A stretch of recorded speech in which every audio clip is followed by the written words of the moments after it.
My name is Seth Gruber. I am the president of the Right to Life Club, and this is the abortion debate. So let's just open up with a word of prayer, and then we'll get started. Lord, we thank you for this event. We thank you for a college community that is able to put on an event that helps people think through different sides of a very difficult issue in today's culture. And so I just pray for clear thoughts, for clarity of thinking and presentation of ideas, and that we would be able to walk away from this with a clearer sense of what this issue is and how that plays out in our lives. And we just pray that this night would be for your glory. Amen. All right, well, real quick, for the Westmont students who walked in, you should have gotten a small type of chapel-sized card. If you didn't, make sure you get one on your way out, and it just has some info if you would like more info about the Right to Life Club, or would like to be a part, or would like help or prayer, anything like that. We're here to serve you guys. So if you're a Westmont student, you should have gotten that card. Try to fill that out, and when you leave, to give it to one of the Right to Life Club members that will be at the doors. Well, we're very grateful to have Scott Klusendorf and Nadine Strossen here tonight. Let me just give a background on who these fine individuals are. Scott Klusendorf is the president of the Life Training Institute, and he will argue for the right to life tonight. He travels throughout the United States and Canada, training abortion opponents to defend their views in the public square. He's the author of Pro-Life 101, a step-to-step guide to making your case persuasively, and The Case for Life, equipping Christians to engage the culture. And that book will be available at the table afterwards for $10. He is a frequent guest on nationally syndicated programs and has participated in numerous debates and lectured at more than 70 colleges. Mr. Scott Klusendorf.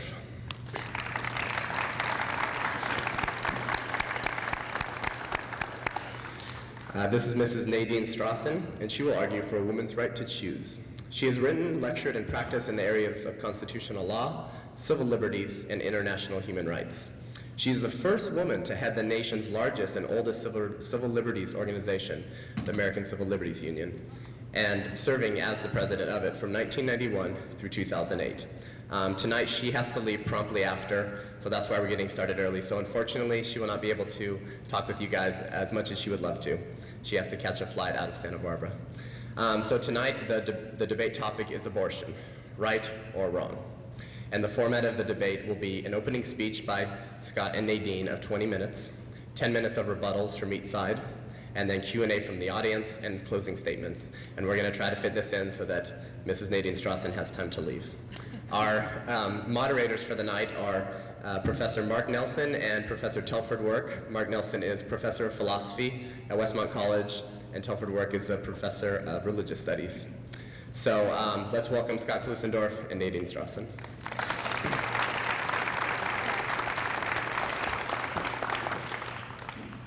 Many, many thanks. It was one thing that we agreed upon was that I should go first. I'm delighted to be here this evening, and I would like to thank everybody who worked so hard to organize this program. In particular, Seth, with whom I've been working very closely, and Dr. Mary Doctor.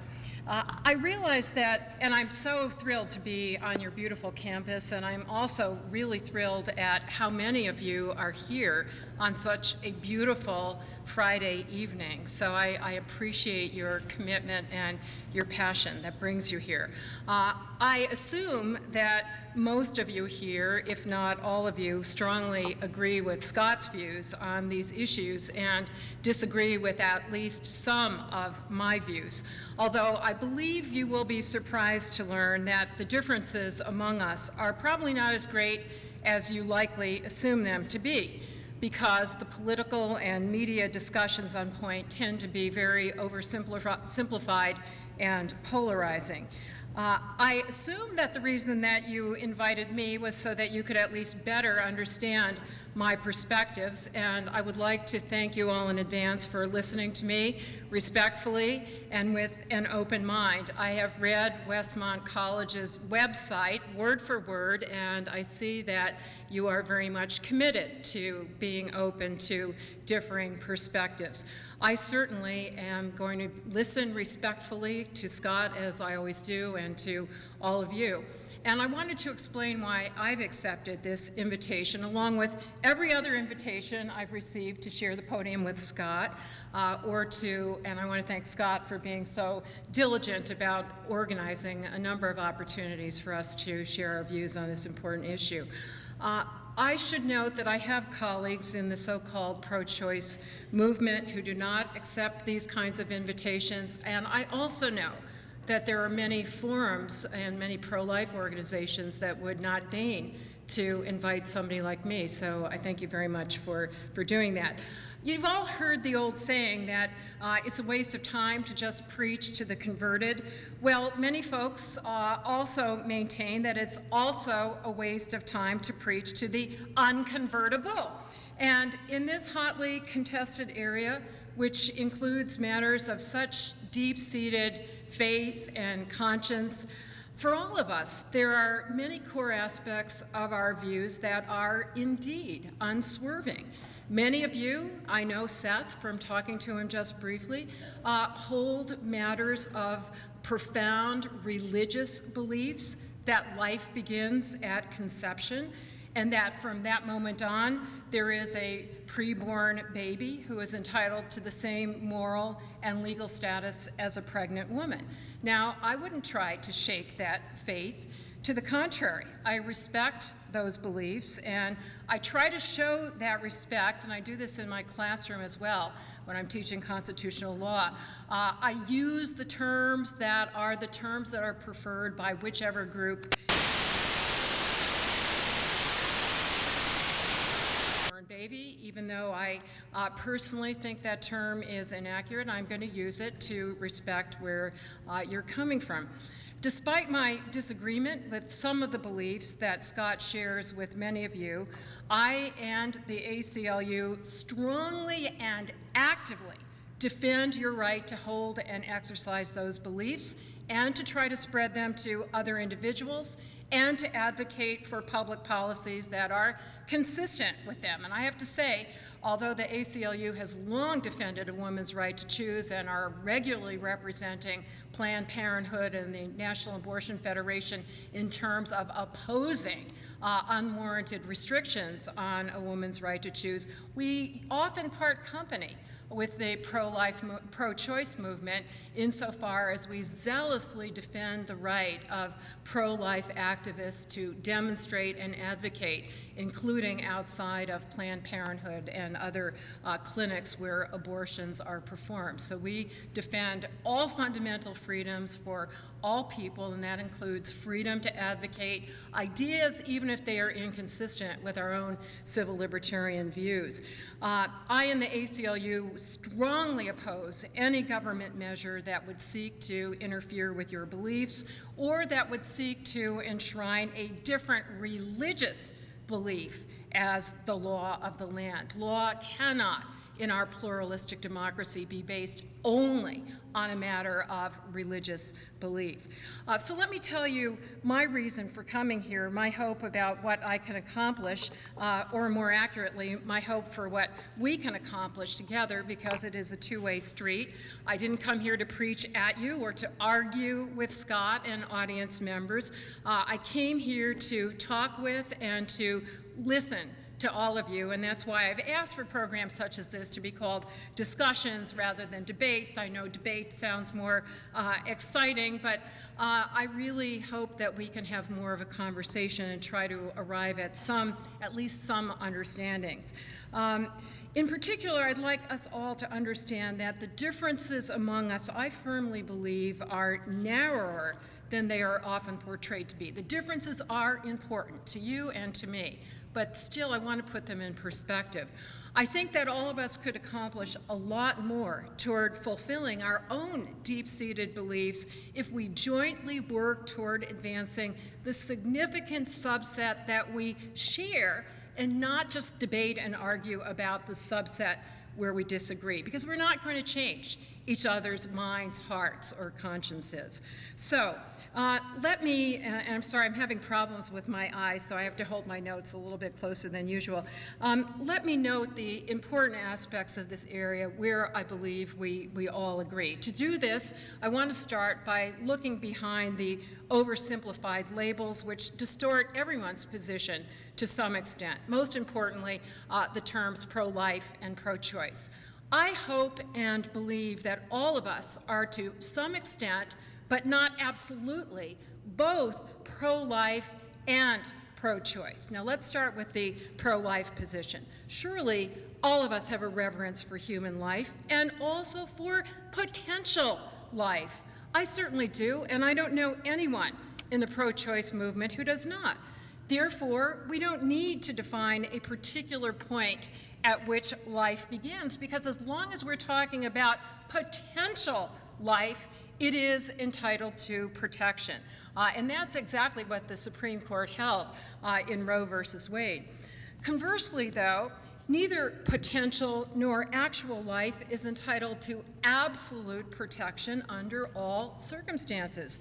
For example, I assume that all of us believe in the right to self-defense, so that if someone is threatening your life or that of someone else, and the only way to save the threatened life is to kill the person who is threatening it, you are legally and morally justified in doing that. Most people also believe that in a just war, killing other human beings is morally justified. And most pertinently, I would hope that if a pregnancy threatens a woman's life, all of us would say that an abortion is justified to save her life. Surely, even if you believe that from the moment of conception on, the woman is carrying a preborn baby who has an equal claim to protection along with the woman, at the very least, you would have to recognize that the woman couldn't automatically be condemned to death by denying her a life-saving abortion. For example, if the continued pregnancy would kill the woman before the preborn baby could survive outside her womb, and if the woman's life could be saved through an abortion, to me it would seem that the pro-life position would have to support the abortion option because it would at least save one life, whereas the continued pregnancy in that situation would save 0 lives. In short then, all of us are pro-life in some circumstances, but not absolutely.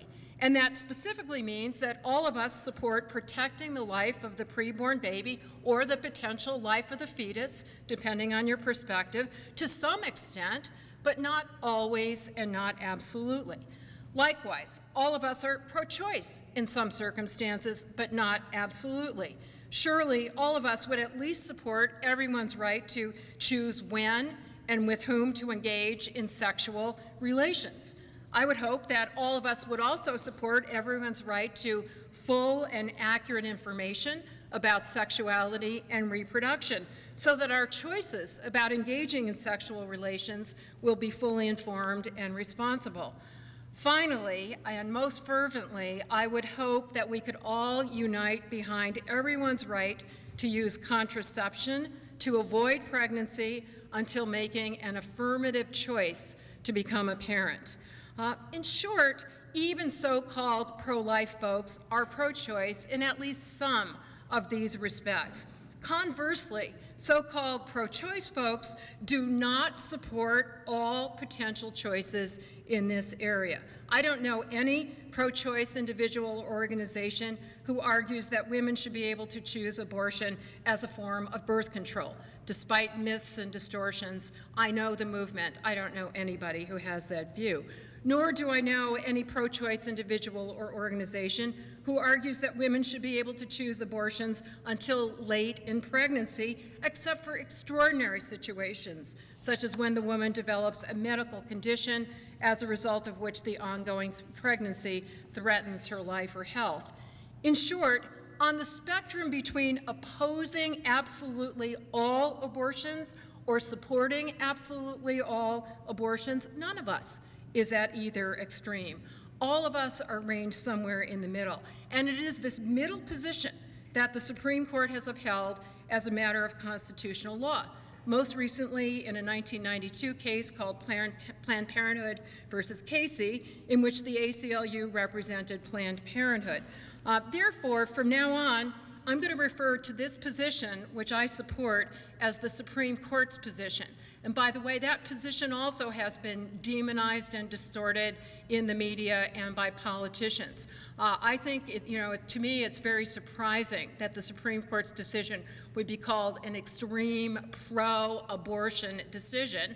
Actually, the Supreme Court expressly rejected an extreme pro-abortion argument that was made by Jane Roe and some friends of the court, so-called, other organizations and individuals that filed briefs in support of her position, they did argue for an absolute right to abortion under all circumstances. I've got the case here with me. Appellant Jane Roe and some amici, friends of the court, argue that the woman's right is absolute and that she is entitled to terminate her pregnancy at whatever time, in whatever way, and for whatever reason she alone chooses. That was not the position that was taken by the ACLU, Planned Parenthood, or any mainstream pro-choice organization, and it clearly was not the position that the United States Supreme Court adopted, nor did the Supreme Court adopt the opposite extreme position that the state of Texas advocated, that abortion would essentially be prohibited in all situations.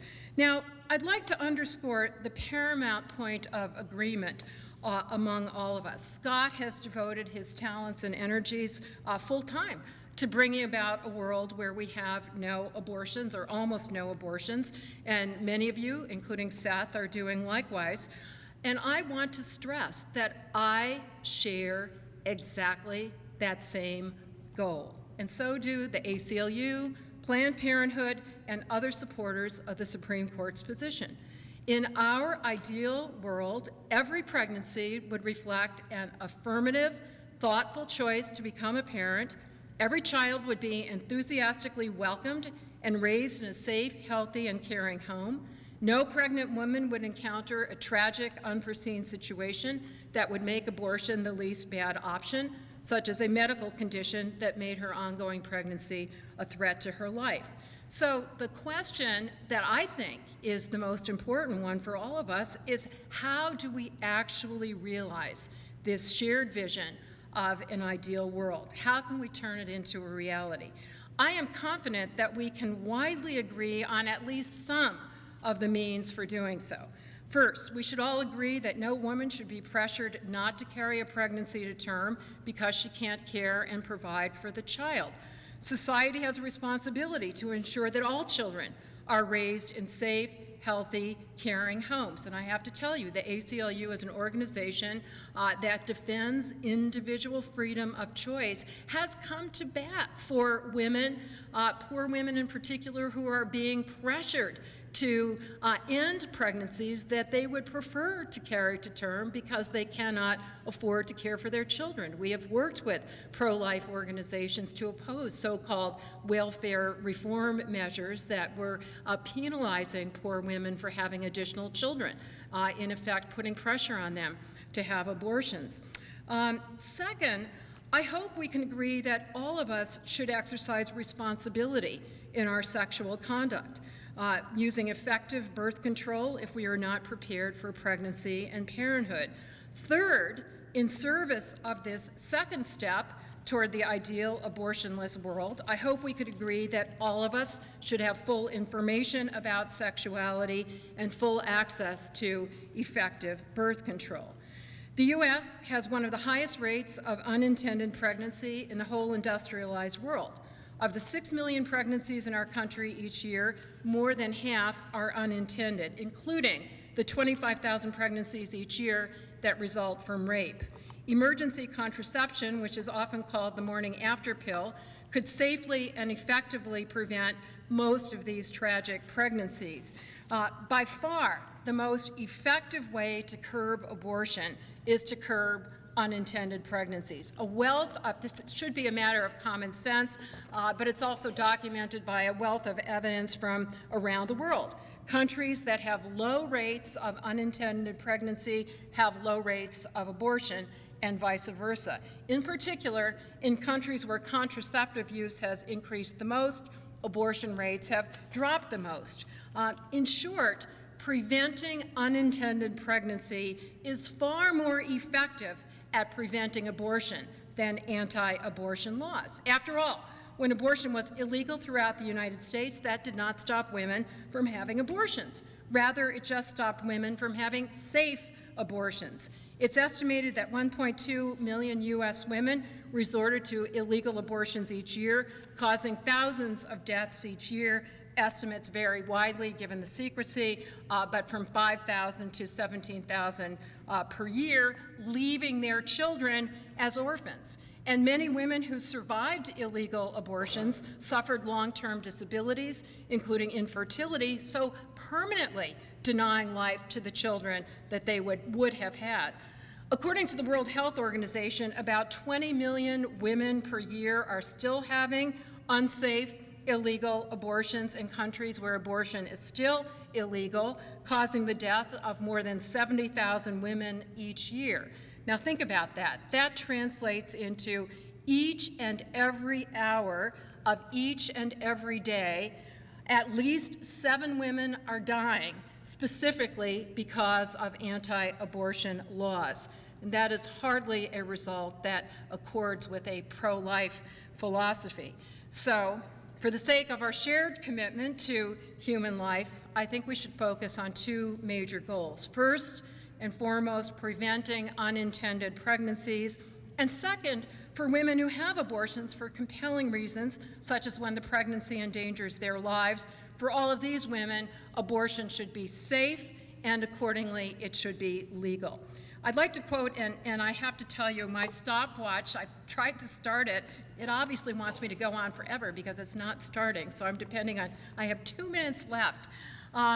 In those 2 minutes, I'm just going to quote briefly from a couple of the many religious organizations and leaders who do support a woman's right to choose an abortion, at least in the limited circumstances that the United States Supreme Court has upheld that right. I know that many of you have a religiously grounded opposition, and I'm sure you realize that people of many faiths, including many Protestant and other faiths, take the opposite view on this issue. I'm going to quote an open letter from religious leaders entitled "Abortion as a Moral Decision." It was signed by 2,400 religious leaders, mostly Christians and Jews, from diverse denominations. They wrote, "As religious leaders, we seek to create a world where abortion is safe, legal, accessible, and rare. While there are strong public health and human rights arguments for supporting the right of women to safe and legal abortion, we stress the religious foundations for affirming abortion as a morally justifiable decision.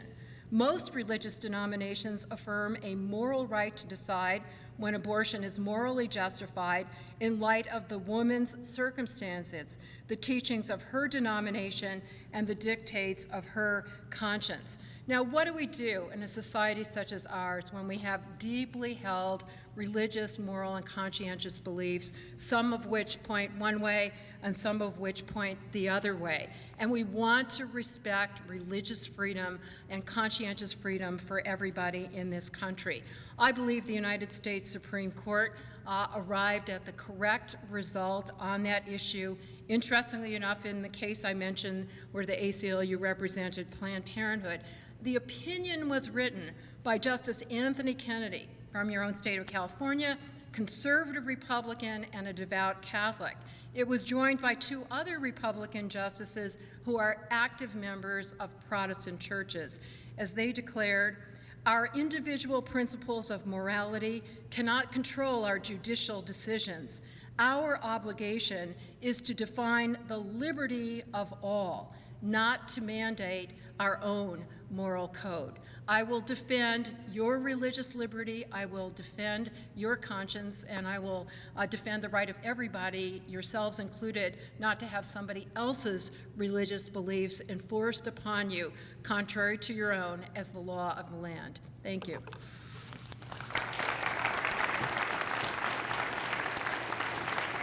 As I was listening to my friend Nadine speak tonight, I was thinking to myself that I too agreed with her on a lot of what she said. And as I was taking notes on what she was saying in her opening remarks, I thought to myself, I also agree that individual freedom of choice should be the principle of our country, even on the issue of abortion.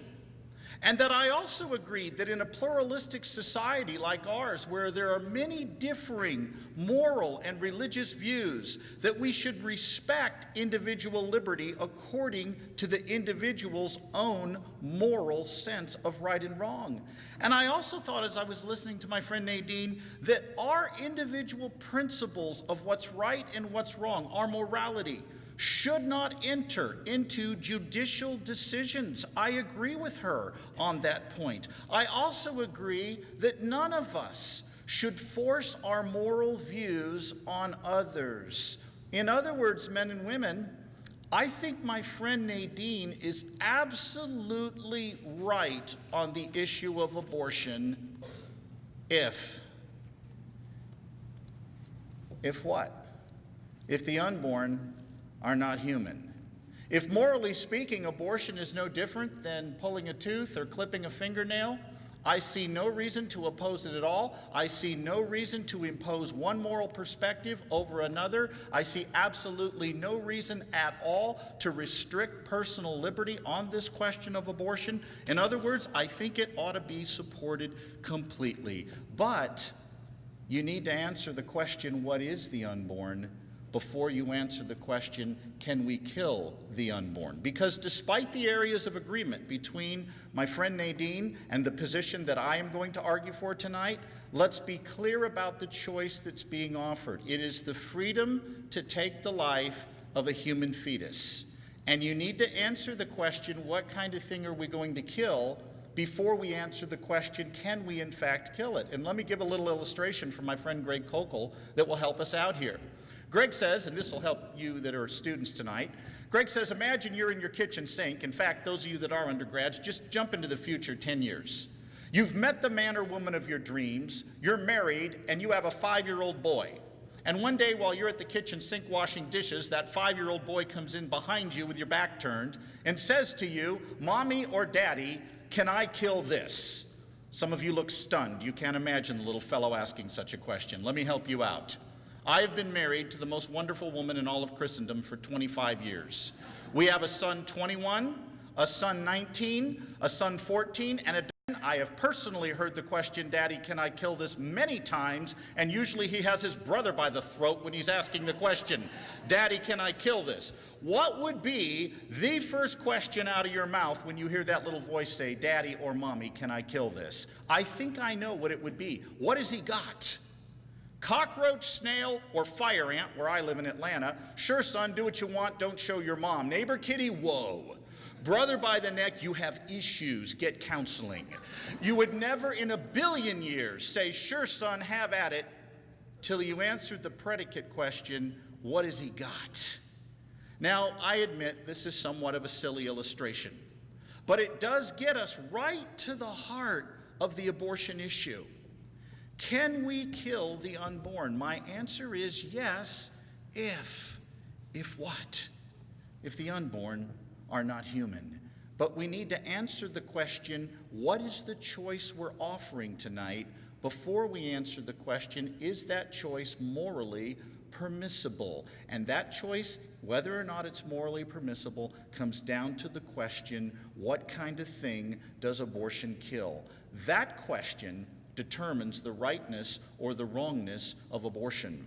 This was a point that was made in a similar fashion by feminist Naomi Wolf in a 1995 New Republic article entitled Our Bodies, Our Souls. And in that article, Naomi Wolf, who does not support my position but would support one closer to my friend Nadine's, argues that pro-lifers have been saying something that the pro-choice movement needs to acknowledge. And what she said was the pro-choice movement needs to deal honestly with the question, what is the unborn, rather than dismissing it, rather than explaining it away. It needs to deal directly with it. And I want to quote what Miss Wolf said about abortion pictures in particular. She said this. She said, how can we charge that it is vile and repulsive for pro-lifers to brandish vile and repulsive images if the images are real? To insist that truth is in poor taste is the very height of hypocrisy. Besides, if these images are often the facts of the matter, and if we then claim that it is offensive for pro-choice women to be confronted with them, then we are making the judgment that women are too inherently weak to face a truth about which they have to make a grave decision. This view is unworthy of feminism. I think Ms. Wolf is onto a point. In just a moment, I'm going to roll for you a very short 51-second DVD clip, and I'll tell you exactly what's in it in case you would prefer not to watch it. You will not see an abortion performed from start to finish, but you will see the aftermath. And I'll warn you up front that it's disturbing. You will see aborted fetuses in all 3 trimesters during that 51 seconds. If you wish not to watch, we have done a courtesy for you. We've taken the narration out of the clip so that by simply averting your gaze, you won't even hear anything you don't want to hear, meaning you can opt out of this presentation in its entirety by simply averting your gaze. You don't even have to leave your seat.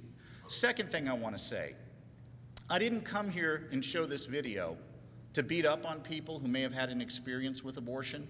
I'm not going to make a religious argument tonight for the pro-life view. I'm going to argue science and philosophy in a moment. But I will say this. The reason I am not here to beat up on people who've had abortions is because I am a believer in the gospel of Jesus Christ, and I believe that gospel is clear, that all of us in this room have the same identical problem. We have all been rebels. God would have the right, because of our rebellion against him, to destroy every last one of us, me included. But the good news of the gospel is he didn't. He sent Jesus to bear in full the judgment we deserved so we could be forgiven. That's the great news of the gospel. And that's why I'm not here to condemn by showing this video. I just agree with Naomi Wolf that we ought to look at all of the evidence before we answer the question whether abortion is a right or whether it's a wrong. And with that in mind, we'll take a few moments now to look at this brief clip. If you wish to look away, feel the freedom to look away, and then I will make a scientific and philosophic case for the view I'm going to defend tonight, and then it'll be time to hear from Nadine again. So without further delay, if we could go ahead, and I don't know if we're going to dim the lights, but either way, let's go ahead and roll this brief clip and exercise your right to look away if you wish not to watch.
The case I want to defend tonight using science goes like this, and I'm not going to go to religion to get the definition of what is a human being. I'm not going to go to philosophy. I'm going to go to the science of embryology.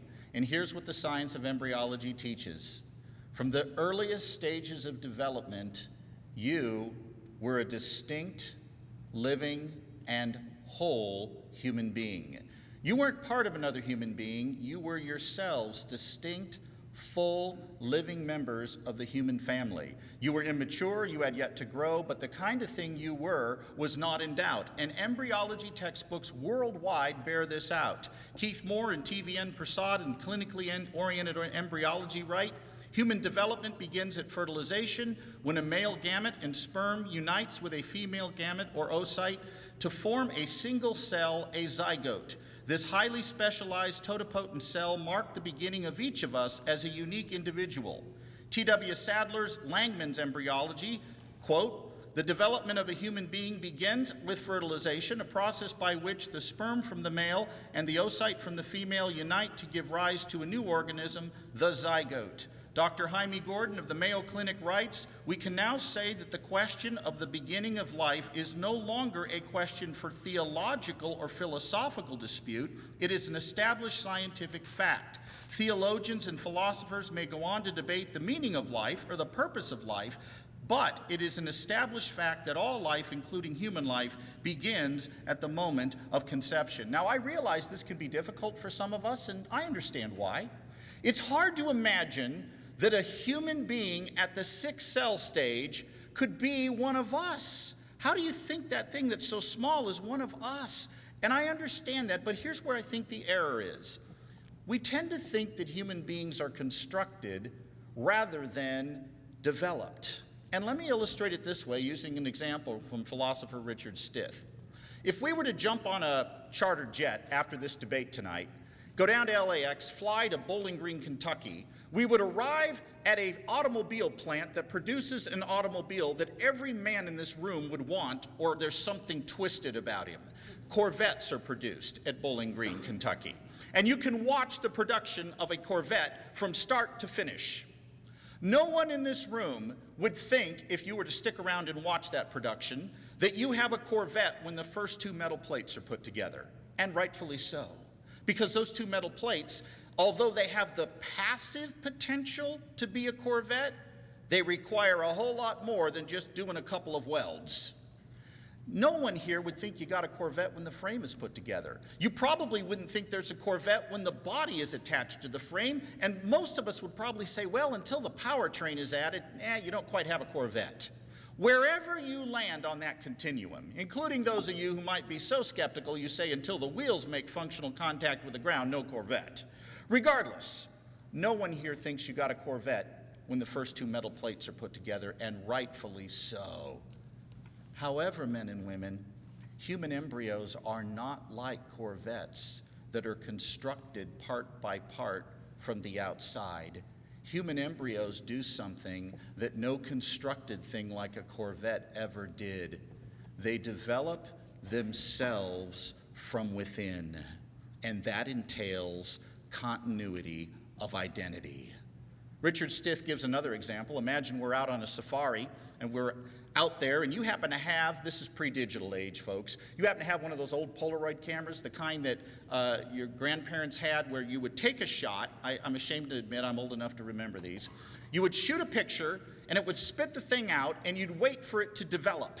And after a minute or so, it would emerge, the picture would emerge, and it would be murky at first, but there it was and you got your picture. Imagine you got a picture of a jaguar, one of the black jaguars, those rare jaguars that are never photographed, and while you're waiting for that picture to emerge from the Polaroid camera, I come up to you, I rip that camera out of your hands, I rip the film out, and while you're waiting for the picture to develop, I rip it up. Are you going to be angry? I think so. Suppose I say to you, what's the big deal? There was no jaguar in that picture, it was just a brown smudge.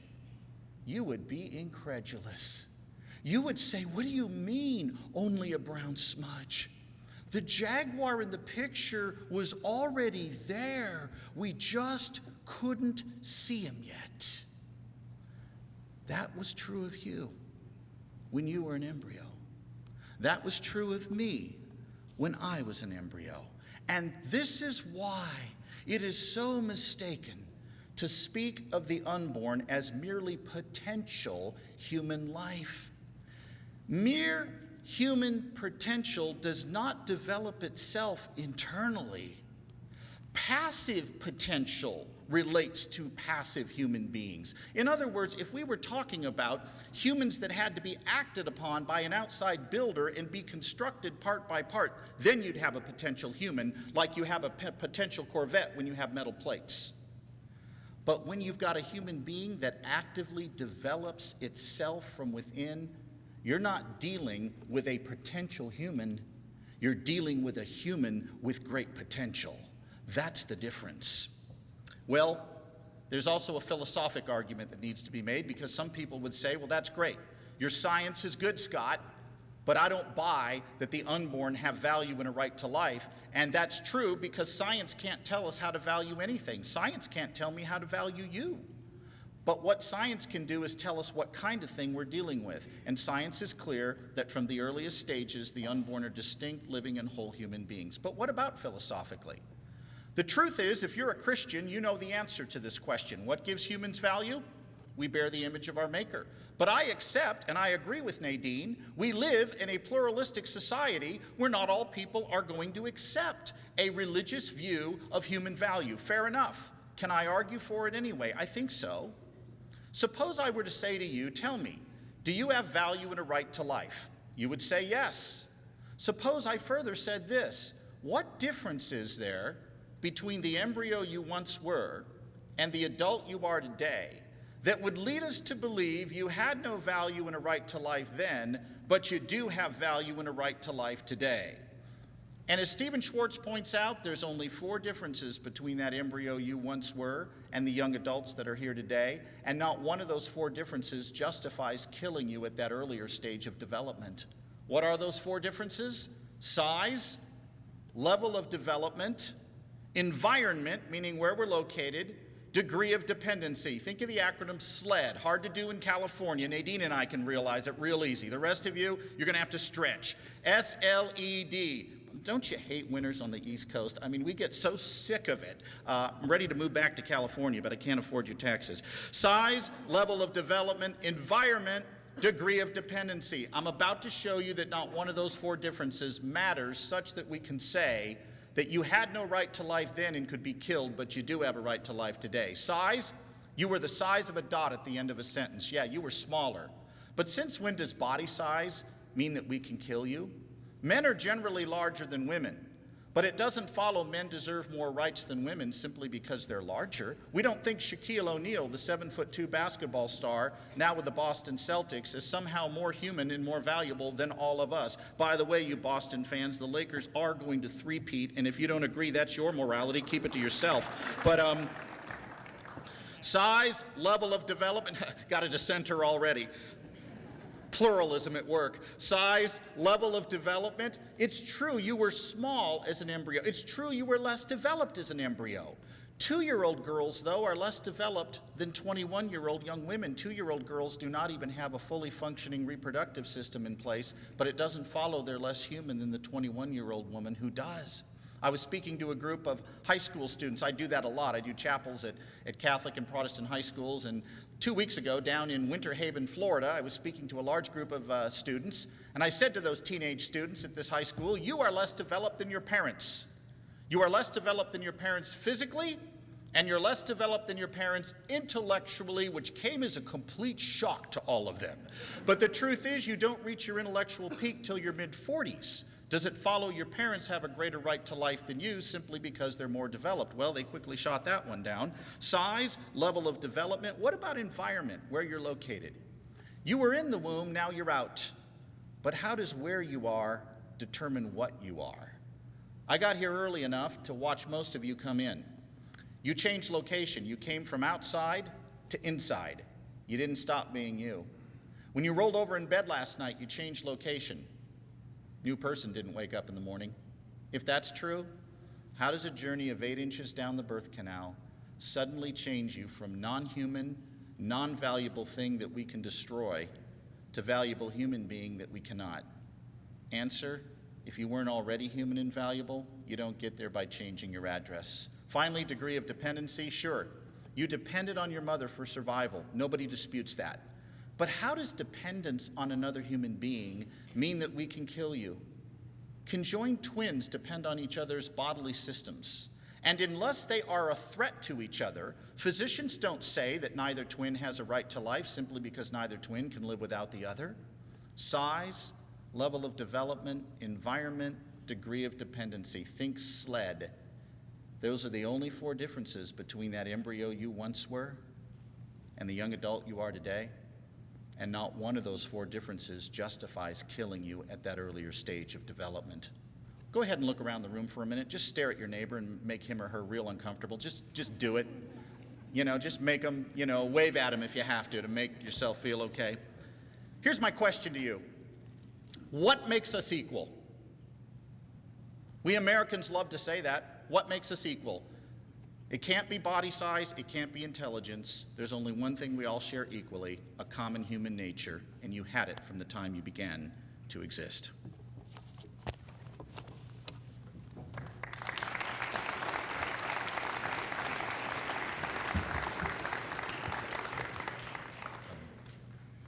with our speakers leave, we will subtract time they overran from their time for rebuttals. Nadine Strossen now has 9 minutes for her rebuttal. Thank you. I apologize.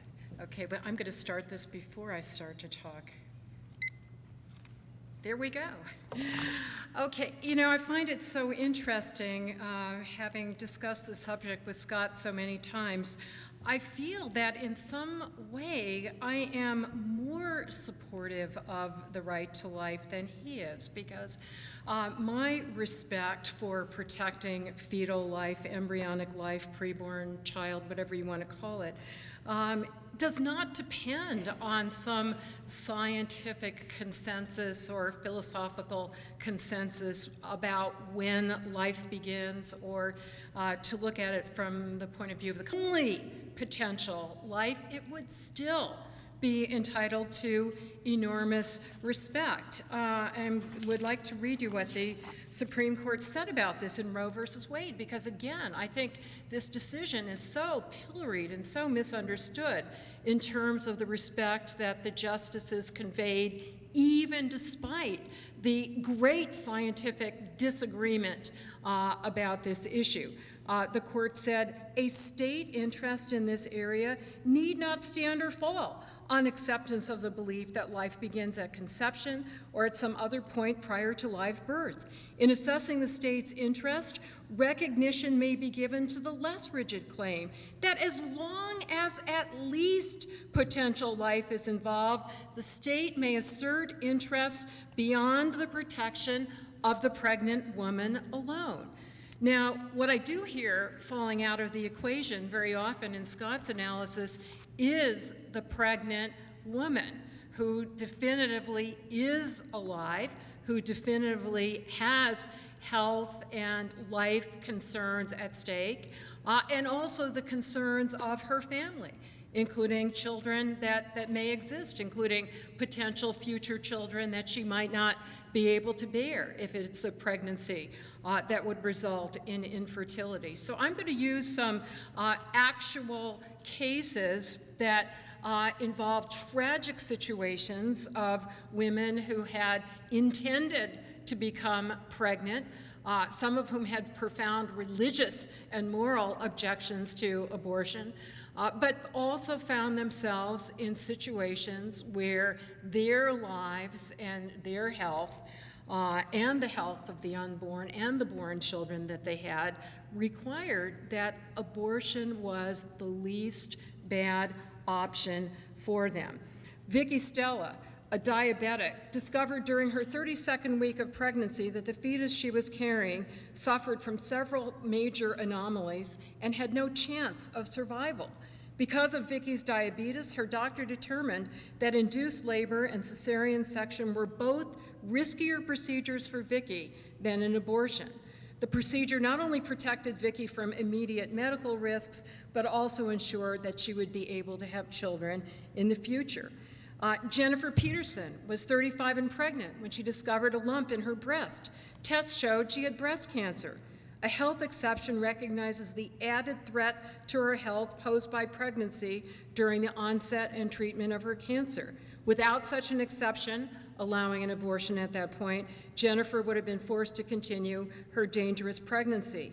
About 1 in 3,000 pregnant women also has breast cancer during her pregnancy, and for these women, a health exception is absolutely necessary.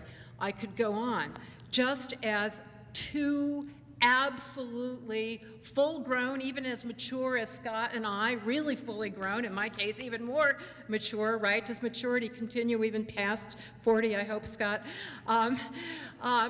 If, in a wild hypothetical situation, one of us was threatening the other, we would have the right, and some would say moral obligation, of self-defense. So I didn't hear any response to my point about life-saving abortions or health-saving abortions. Maybe that is off the table. I also didn't hear any response to my points about, well, especially if you believe that life begins at conception, isn't it especially important to ensure contraception is used and is accessible by all people who are not prepared, who are not making a conscious choice to become parents. And by the way, you notice that I say all people, even though it is the woman who becomes pregnant. I think the only way that we can have safe, compassionate, loving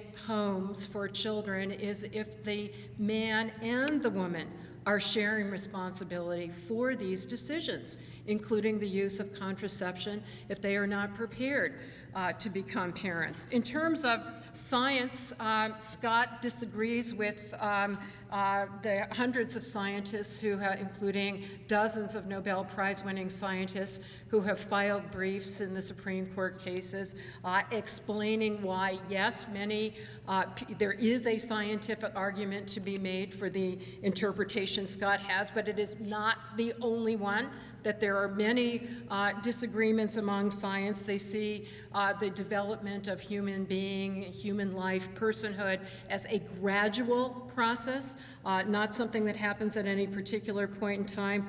To just cite from one quote from one of these briefs, the question of when human life begins, science has not been able to give a definitive answer to this question.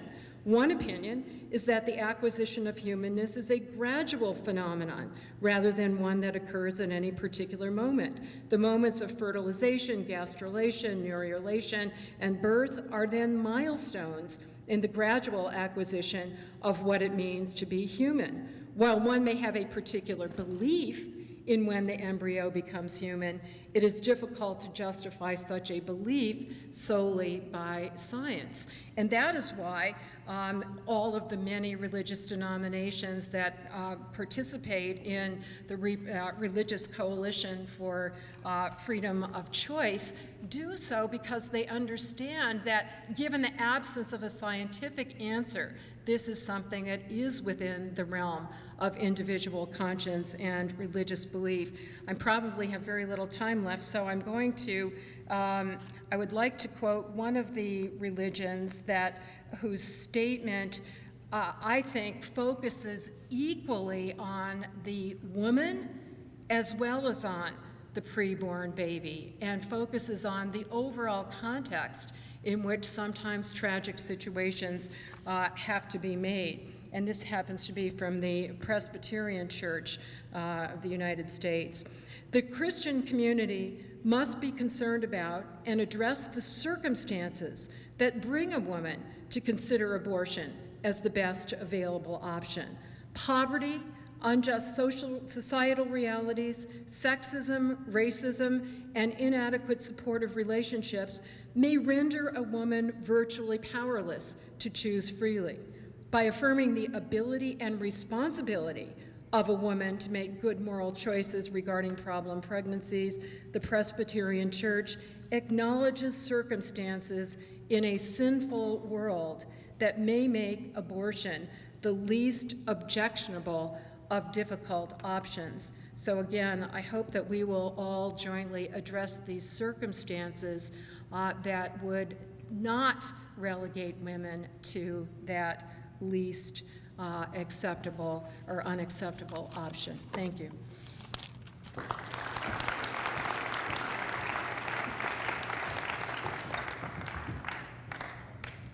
Scott Klusendorf now has 9 minutes to make his rebuttal. 9:45. Oh. Take 10, Scott.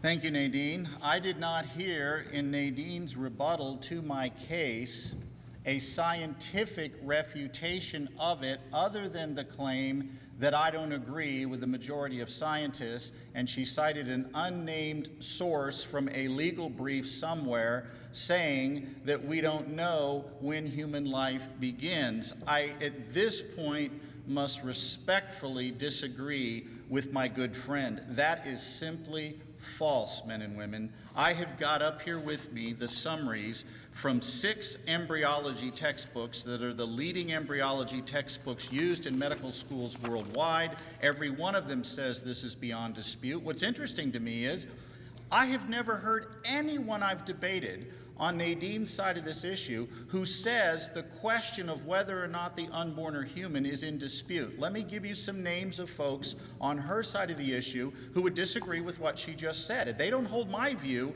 on the permissibility of abortion, but not agree with her that we don't know if the unborn are human. Dr. Peter Singer, who says, quote, in his book Practical Ethics, "We can give the meaning and definition of human life precision," end quote. We can know if the unborn are human, and he says they are. Dr. David Boonin, philosopher at Colorado University, who wrote the best defense of abortion I've ever read. His book is entitled A Defense of Abortion. I don't agree with it, but it's very thoughtful. He says the question of whether or not the unborn are human is not in dispute here. Of course they are human.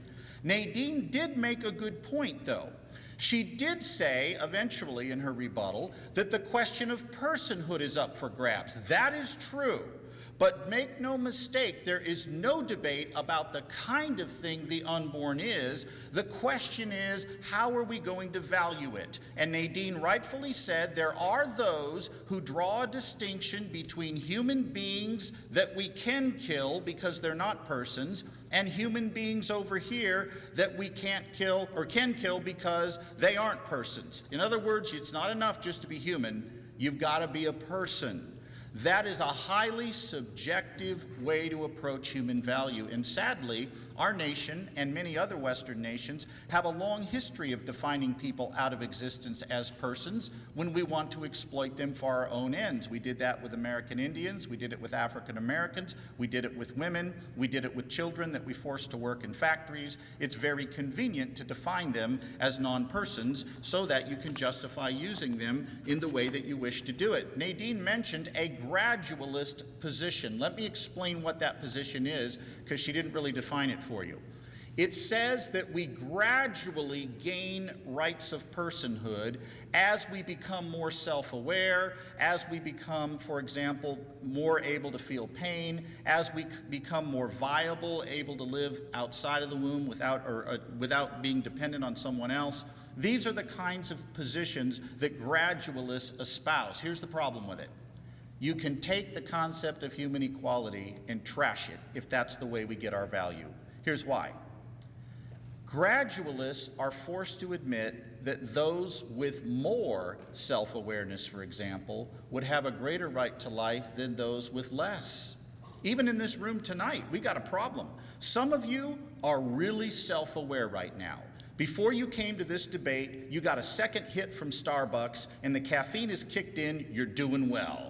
The rest of you, you had your shot of caffeine at 8 o'clock this morning before your econ class, and you're on the back side of that downfall from the caffeine. And if we don't get another shot of you, well, shot of coffee, let me clarify, this is a Christian college. If we don't get another shot of caffeine in you before this night is up, you're not going to be self-aware at all. If our rights to life are based on gradualist foundations, meaning as you gain or lose certain properties, you gain or lose personhood, human equality is out the window. And people like Peter Singer, Marianne Warren, David Boonin, and others admit that that is exactly the proposition that is in front of us if you accept the gradualist position. Now, another thing about Nadine's comments, I need to clarify Roe v. Wade a little bit here. She said some things about it that didn't really explain the whole story. First of all, Roe versus Wade says that in the first 6 months of pregnancy, the state may restrict pregnancy or restrict abortion only in terms of concern for the mother's health, things like regulating where the abortion takes place, but not for any concern for the life of the fetus. Here is what Justice Blackmun said, though. He did not say that the unborn suddenly become human and have value at 6 months, and therefore the state now can protect them. That's not really what he said. He said the state may protect the viable unborn human if it chooses, but it's not required to. It may do so, but here's the catch. It may protect in the 3rd trimester if and only if those restrictions do not interfere with a woman's, quote, health.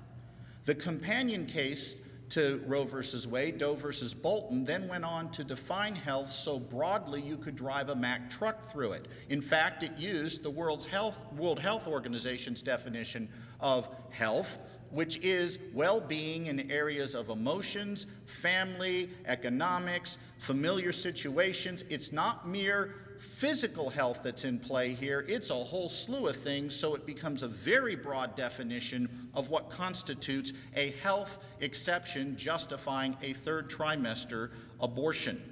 Another thing that's interesting to me, the Roe versus Wade court said that the right to an abortion was contingent on the status of the fetus, that is, whether or not it is a human being, whether or not it is a person.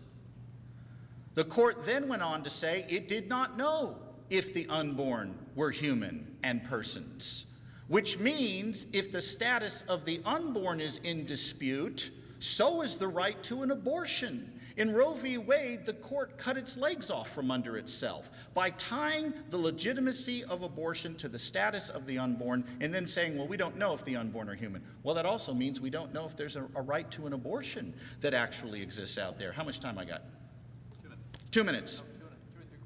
2 3/4. Very good.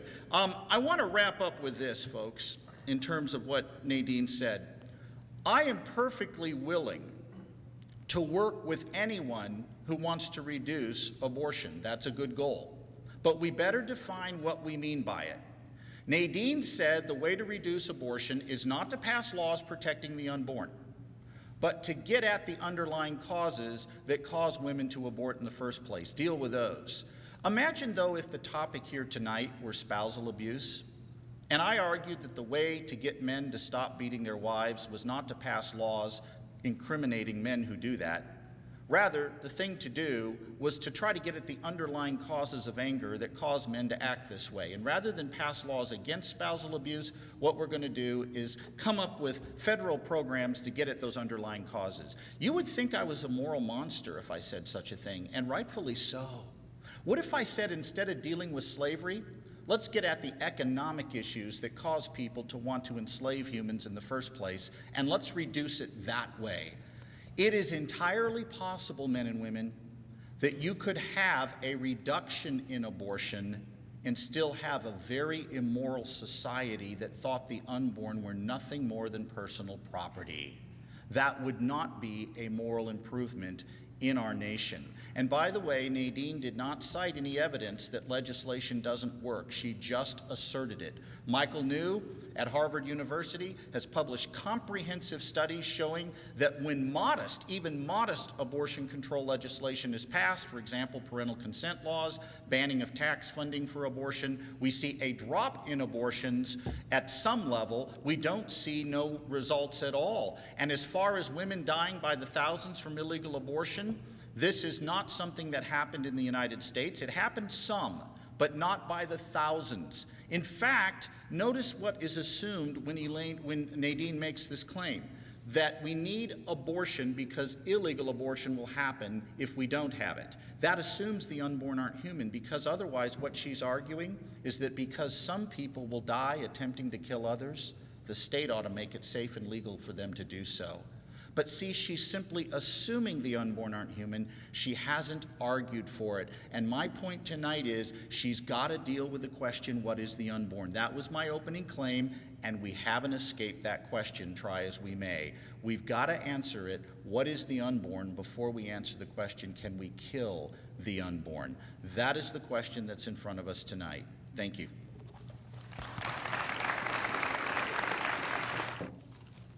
Yes. Oh.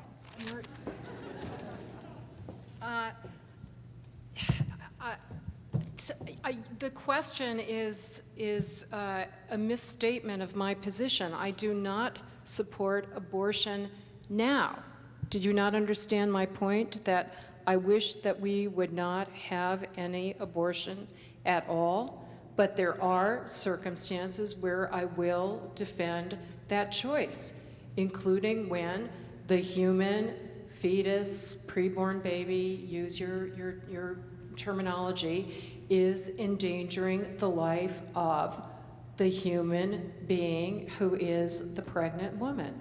So my position is not an absolute position, and it's not going to change depending on how you classify the fetus preborn baby. It can still endanger the life and health of the pregnant woman. And I'm not going to privilege the preborn baby absolutely over the life of the pregnant woman. With all due respect to my friend Nadine, her position is not that abortion is permissible only when the life of the mother is in danger. Her position is that abortion is a fundamental right a woman has a right to exercise to respect her personal liberty, you heard her opening remarks, to respect differing moral views. Her view is not that it should be available only in cases where the mother's life is in danger. My position is not absolute either.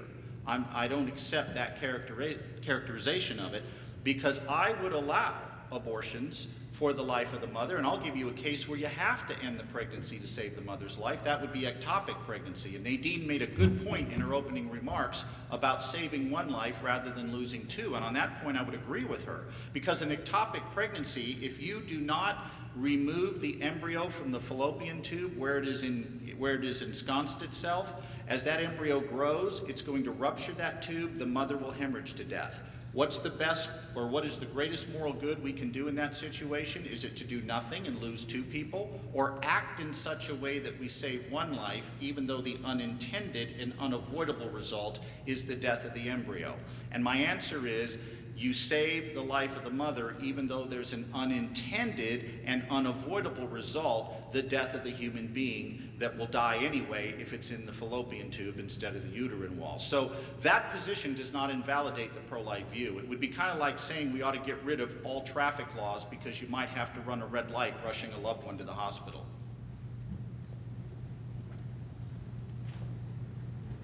Forgive me for using your first names. I have forgotten the last name. That's okay. But Scott, I have two quick questions for each. Scott, I'm sure you fielded this question before, so I just want to hear your answer. It seems that identical twins... Well, just to be fair, I'm sorry to stop you, but it wouldn't be fair to Nadine to ask me one question and give her another one without giving her a chance to respond to the one. Okay. So you need to just ask one. Sorry. Go ahead. Fair enough. Identical twins. Yeah.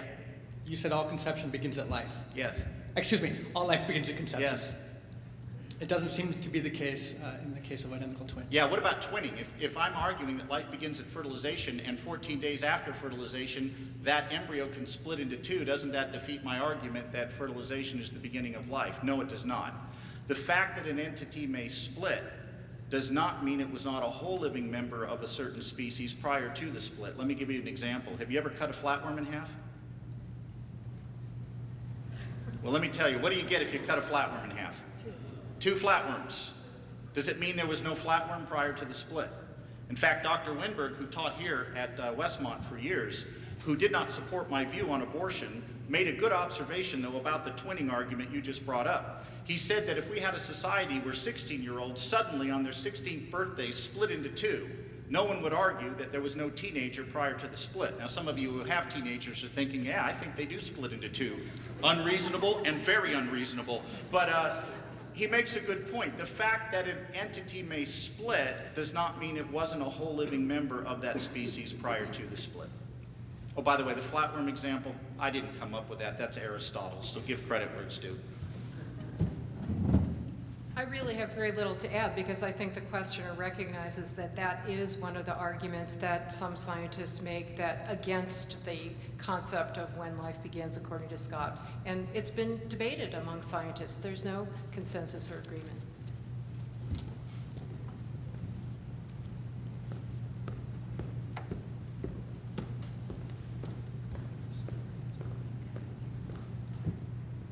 Sorry, that took a while. This question might be more relevant to Scott, but obviously I want both of you guys to be able to respond to it. But how do you, I know that we kind of built a case on how scientifically you're a human from conception. How do you then apply a scientific case to a question which is, can we murder humans, which is not scientific? In other words, you can't argue scientifically against murder. So how can you use that scientific argument for humans? Yeah, very good question. Thank you. And I addressed that in my rebuttal by pointing out that science can't tell us whether or not we can kill anyone. It can't tell me whether I can kill you or kill me. Science, though, does play a role in morality this way. It can give us the facts we need to determine what kind of entity we're dealing with, and from there, we enter the realm of metaphysics to determine how we ought to treat that thing. For example, science can't tell me that an embryo deserves a right to life. Science can tell me, though, that the embryo is a member of the human species. Science can't tell me that I ought to treat African Americans a certain way, but science can tell me that African Americans are every bit as human as I am.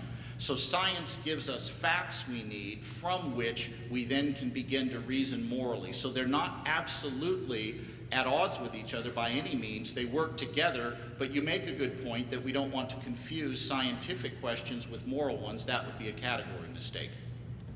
Well, I think that that question and that answer, in my view, really closed the gap between us very significantly and bring us back to, and Scott and I have gone around and around on this issue. I don't think this debate turns at all on the question of do we apply the label either human or person to this entity. I think because the real issue is the ethical one, the moral one, the philosophical, the religious, depending on your perspective. And I think that's why so many religious entities and individuals believe that this is a matter, a very painful matter, that individual women in consultation with their spiritual advisors and their beliefs are going to have to make what is ultimately a moral choice, even for those who do agree, that this is a full-fledged human being. That doesn't necessarily answer the question. And that also leaves us with, given that it is inescapably an ethical question, how can we possibly force one particular choice upon all women, all families, as a matter of law?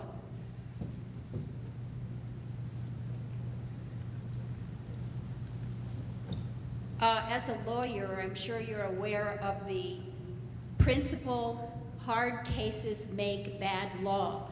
And I think you've argued for looking at hard cases to show that we should have abortion. And I think as a lawyer, that is probably not the best place to start or end a discussion on abortion. All of these.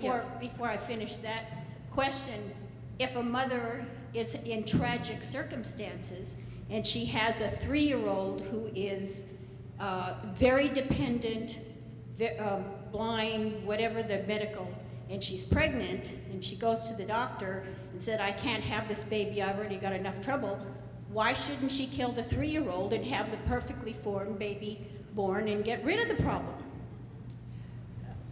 Hard cases are the cases in which women confront the choice to have an abortion. I do not know a single woman who has had an abortion who has done it casually, cavalierly, for personal convenience. By definition, if you are wrestling with that choice, it is a hard case, it is a tragic case. That's what I'm talking about. As a lawyer, I also know, and you may be a lawyer, you seem to know about legal maxims. Another one is that even though life is very complex and nuanced, I meant life in general, but here we're talking about life in a very specific sense. In both ways, the law does have to draw certain lines. And I personally think that the United States Supreme Court drew an I shouldn't say absolutely correct, the best line that I could come up with, having thought about this a lot, and it's been reaffirmed after many years, and that is not at the point of live birth. I mean, nobody has ever advocated infanticide. I know some philosophers have, but no lawyers have and no justices have. The Supreme Court drew the line earlier than that, as Scott alluded to, at the point of viability, at the point where the entity can survive outside the womb. Then absolutely states have the power to protect it.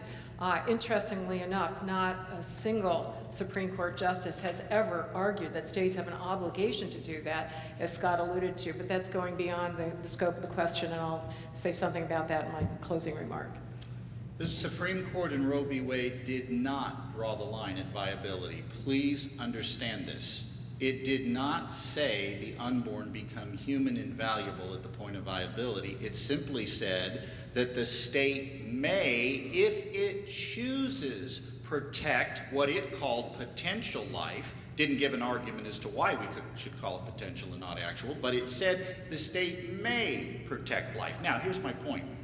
If the state, or if the Supreme Court was really being balanced and nuanced here and trying to protect unborn life after 6 months, it wouldn't have said the state may protect life. It would have said the state must protect life at that point. It did not say that. It said may. While we're at it, in 1983, a U.S. Senate Judiciary Committee issued a report where they said, and I'm going to quote from that report, "There are no significant legal barriers of any kind whatsoever that exist today for a woman to obtain an abortion for any reason throughout the pregnancy." In other words, Roe v. Wade and Doe versus Bolton delivered to our nation through judicial fiat a radical view of abortion that no state to that point had legislated. 31 states refused to modify their abortion laws prior to Roe v. Wade. 19 did. Of those 19 that did, none of them did what Roe v. Wade and Doe v. Bolton unleashed on this country, where the state has no say on this in any real practical way through all 9 months.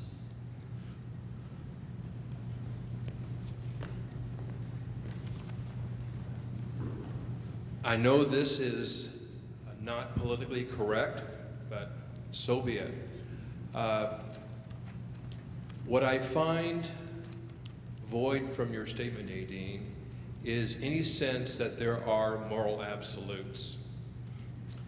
I can't quote the exact founding father, but there was something to the effect that without moral absolutes, we attack the idea of social law itself. And if we are left to the moral relativism that it's for each individual person to decide what is morally correct, we are on a doomsday path. I'd like you to address why you have a problem with absolute morality. Can you give me an example of a moral absolute? Well, the idea of killing. Well, I think that most And people don't- in this, and most you can't people. use the issue of war. We're talking Yeah. about taking. Well, okay, so there, give me a complete statement of when killing is morally, absolutely evil or prohibited, should be prohibited. Okay, he gave an example of the choice of a pregnancy. I don't know the exact term for it, but it's a choice. You have to make a choice between the life of the mother or losing the life of both. Okay, that's something different. But I'm talking about, in general, when it comes to the issue of abortion, that if it comes to a woman's right to choose to make a, quote, moral decision, if we go down that path without having any sense of moral absolutes about what was wrong, how can you really take that position? Okay, but you see, what we're doing, what we law professors call fighting the hypothetical. It's not even a hypothetical, it's a real situation. There is no absolute moral imperative that I'm aware of against killing.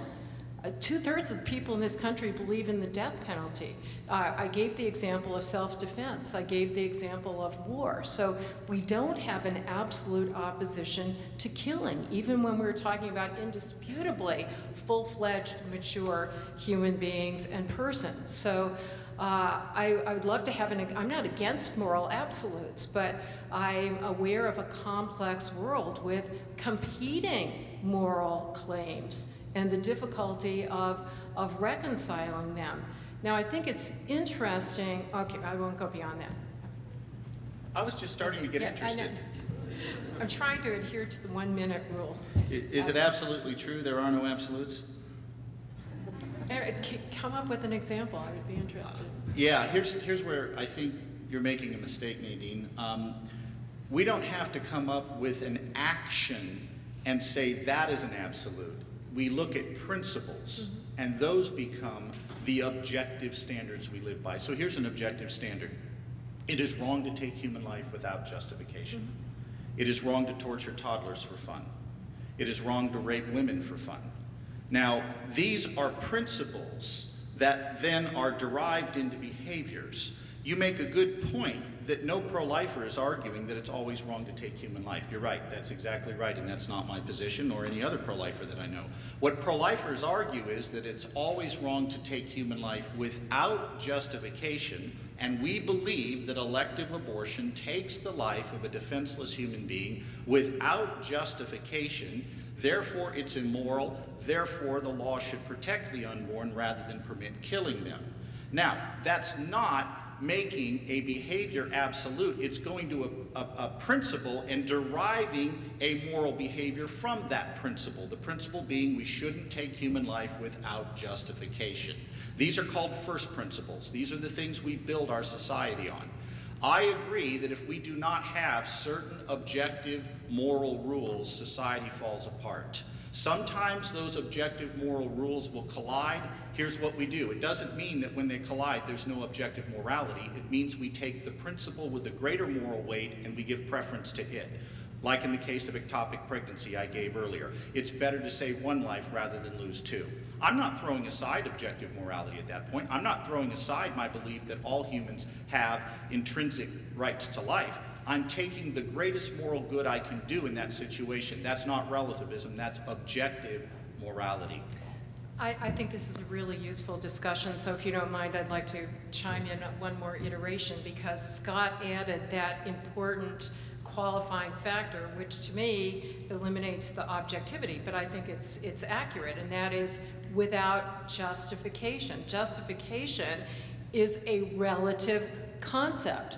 One person's acceptable justification is not going to be acceptable to somebody else. I think fortunately we agree that something that's necessary to save a woman's life is adequate justification, but I suspect we would disagree on whether something that's necessary to protect her health, but not literally life-saving. Suppose it saves 10 years to her life, that's one of the examples I gave. You probably would say that's not adequate justification, and I would say that is adequate or could be adequate justification in certain situations. So I think now we've honed in on what the real question is. If I may just add one thing now. We're questioning each other now. This is fun. Here, we got to do cross-ex next time. The fact that people disagree on moral issues does not mean there's not a truth to be found. People once disagreed on whether slavery ought to be permitted. It didn't mean there wasn't a right way to think about it. People once disagreed on whether men should have rights over their wives or whether women should be allowed to vote. It didn't mean there wasn't a right answer. As Hadley Arcus points out, the absence of consensus does not mean an absence of truth. Mathematicians disagree all the time over mathematical proofs. They don't jump from there to say, well, there's no mathematical truth that can be known. The fact that there's disagreement doesn't mean you can throw out all truth claims. If that were true, there would be no truth claim that can truly count for a right to an abortion. And this is the big problem I have with the Supreme Court's Bistry passage, the Casey decision. The court basically made the claim, and I'm going to quote the quote here, "At the heart of liberty is the right to define one's own concept of existence, of meaning of the universe, and of the mystery of human life. That is, human nature is not fixed, it's determined subjectively." But if that's true, guess what? There's no rights that flow from that human nature either, because those rights would be subjective. So why can't a future court just decide women aren't really human beings because it fits the court's definition of what the meaning of the universe is? That would be the end of it. I think Justices Souter, Connor, and Kennedy, thank you, got more than they bargained for when they issued that statement. They didn't get what they were really laying down as a principle for human rights. We've just blown all the rules out the door, right? But there is no objectivity, so who cares, right?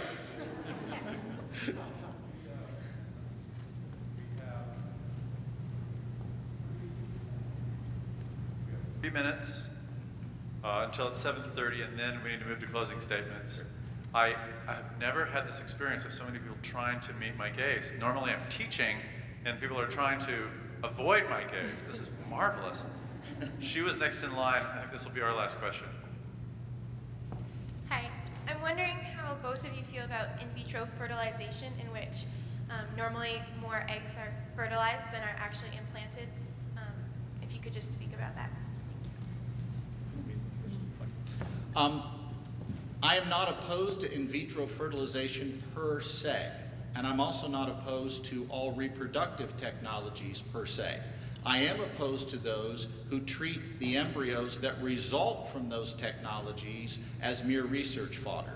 In other words, it's how we treat the embryos that is my concern.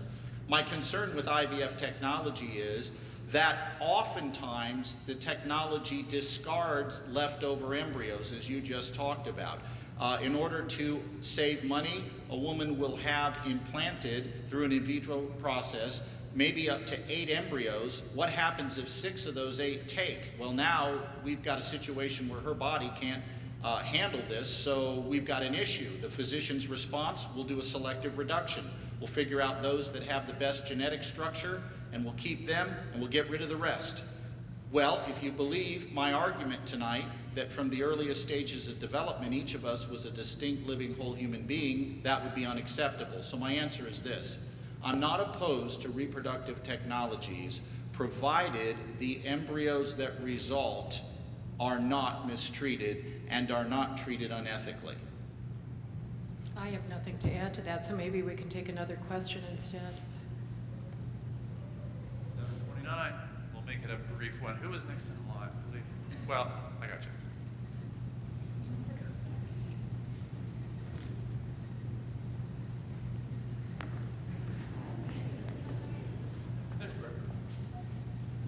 Hi.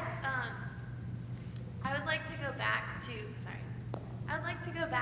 how you said that when people disagree on an argument, that means that we don't just throw out the fact that there definitely is a moral absolute. My question is, moral absolutes, as most of us would agree, come from God's word, the Bible. How do we treat issues that do not appear in the Bible? How can you assert the fact that the moral absolute in this situation is to only have abortions when the woman is in fear or she's going to lose her life? How can you say that that is the moral absolute? Like, how do you know that that's what God would say, that's what his word would say? How can you interpret that? Yeah, very good question. Well, since you brought up the Bible, I'll go ahead and do it. You're right that the Bible does not use the word abortion, and I'll even concede it does not say that the unborn are human. And I'll still say the Bible's pro-life. Here's how I'll argue this. The Bible teaches that all human beings have value because they bear the image of their Maker.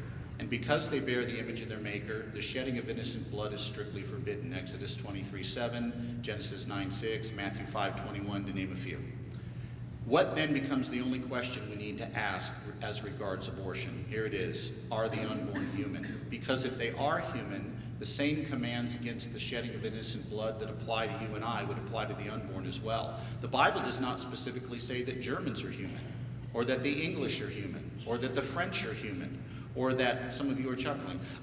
The reality is that the Bible's silence does not condone something.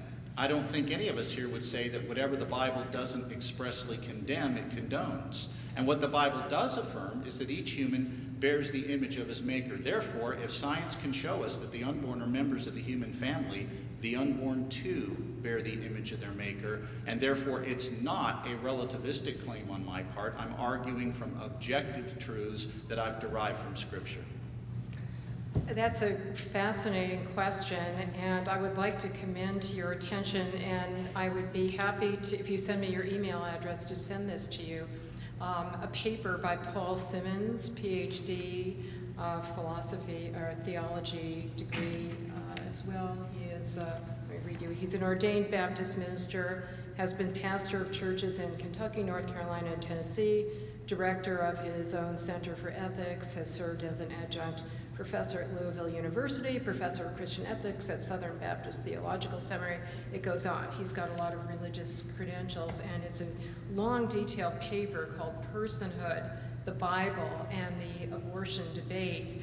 And he goes through arguments that have been made supposedly, including the argument that Scott has made, and concludes that you cannot read, or you can, but he disagrees with the reading of the Bible as opposing abortion in all circumstances except when necessary to save the life of the mother. I'll just read you the conclusion.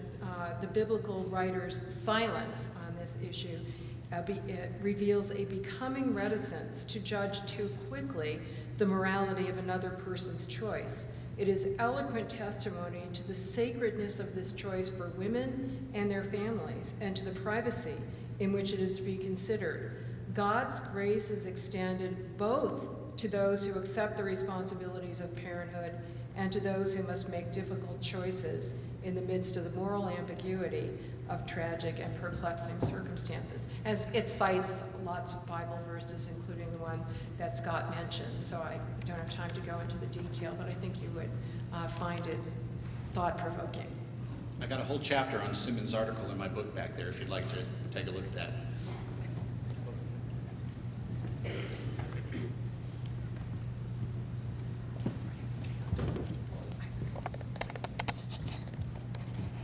Our speakers now have 5 minutes each to make their closing statements. Let's begin with Nadine Strossen. I don't think I'll take 5 minutes. I did want to respond to just a couple of points that have been made since I last spoke. First of all, with just some basic facts about when women are having abortions. More than 50% of abortions in this country occur within the first 8 weeks. About 90% occur within the first trimester. So it is a tragic situation when it occurs later than that, but fortunately it is a rare situation. Now there is this interesting point that Scott and I both agree on factually, that not a single justice on the United States Supreme Court in all the many, many years and cases in which they've grappled with this issue, not one single one has ever argued that a preborn baby / fetus is entitled to the protection of personhood, which is the key word in the Constitution. I think that's very interesting because we have a number of justices who are profoundly pro-life as a matter of their personal and religious philosophy, who speak condemningly of abortion, who think that states should have the power to completely outlaw abortion from the moment of conception, but don't think that there's a constitutional argument to be made to require states ever to ban abortion, even at the very end of pregnancy. Justice Scalia, I'm sure most of you have heard of him, and Justice Thomas, Justice Kennedy, all of them happen to be Catholic.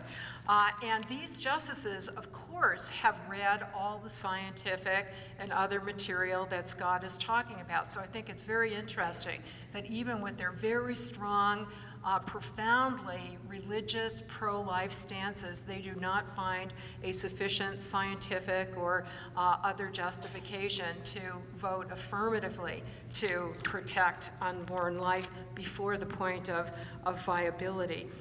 Scott also questioned the rationality or the efficacy or ethics of looking to eliminate underlying causes of a problem, but that's something that I am always concerned about with respect to the war on drugs or alcohol. No prohibition policy has ever worked. It simply creates, people who want to use drugs will still do it no matter how illegal it is, and it just leads to compounding problems. So if we want to stop people from using drugs, we can't just make it a crime. We have to look to the underlying causes of drug abuse.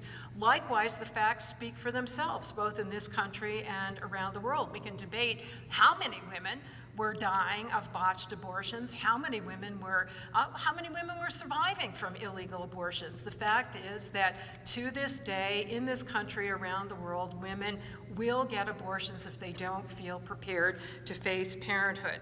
So we do have to deal with underlying causes. Scott mentioned the efficacy of cutting funding for poor women's abortion. A major study just came out documenting that those women do have abortions even though they're poor, even though the government isn't giving them money to do it. Why? They just give up money for other things, including food for their children. But it takes them longer to arrive at the point where they've saved the money necessary. So they're still having the abortion, but they're having it later when it's more dangerous to their health, and of course is doing nothing to save the life of the unborn. I'm going to end by quoting something I told you. I read the Westmont College website word for word. I was very impressed by it, and including by the statement of faith, which ends by saying something that I think has been exemplified for me very movingly and inspiringly in this program tonight. It ends by saying, as a college seeking to serve evangelical Christians for many denominations, we feel less of an obligation to decide these various points in detail than we do to celebrate not only our unity in Jesus Christ, but also our freedom to disagree and to continue grappling in many elements of our faith. So thank you for grappling and allowing me to be part of that process, which has been a privilege. Thank you.